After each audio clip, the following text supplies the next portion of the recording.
Now for my final pattern, I'm going to conclude with a little bit more on divergence. When you think of divergence, you might think of things like Dexter, Weeds, Walter White, the Wolf of Wall Street, the anti-hero. But divergence is a bit different. Divergence is the simple fact that you and I don't want to be part of the mainstream. We want something that feels right for us. So you can look up at a market and you can look at something people don't like and you can create opportunity from it. Let's look at an example. Let's take something as simple as dolls. Maybe you don't want your young girl to grow up wanting a princess doll, wanting to be a princess. You want something different. And I know this to be true because I went to my little niece and I actually did some market research for you. I asked an expert and I said, hey, what do you think about princess dolls? Is that what you would like to play with? And here was her response to me.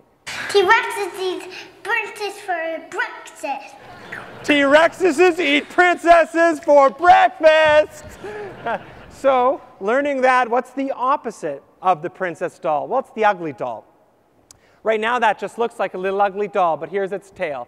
David Horvath, as our final story, was sitting in his Parsons Design Art School, and he wanted so badly to ask Sun Min her name or ask her out, but he couldn't get the nerve up. And that just happened to be the day that the teacher walked in and said, hey, everybody, today we're going to sketch this naked model over here.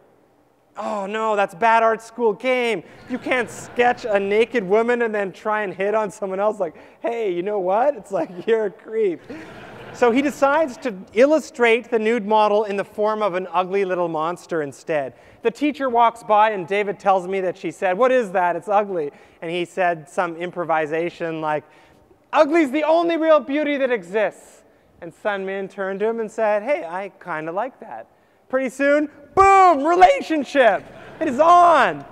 Only they just were about to graduate, and she had to go back to her home country of South Korea. So now he's got to try and get her heart back. So he goes old school, he goes analog. He does handwritten love letters, and he signs each one off with a little illustration of an ugly monster. By Christmas time, she decides to learn how to sew. She sews that little ugly monster, sends it as his gift. He opens it up, and he sees it. Tangible proof of a relationship. So he goes down to his buddies at the comic book store and says, guess what? My girlfriend's real. Dude, that's a doll. No, she made it for me. Okay, fine. I'll take 20 of them. What do you mean? This doll's not for sale. No, I'll take 20. 20 become 40. 40 becomes 60, 60 become 100, 1,000, and pretty soon, Ugly Doll is a $150 million company. A company that didn't advertise, they didn't go through Walmart, they didn't go through Toys R Us, but their story took off because they were so divergent from that princess doll. More importantly, through all of this, I hope you learn that chaos in fact creates predictable opportunity. And by looking for those patterns of opportunity, you could be the first to be better and faster.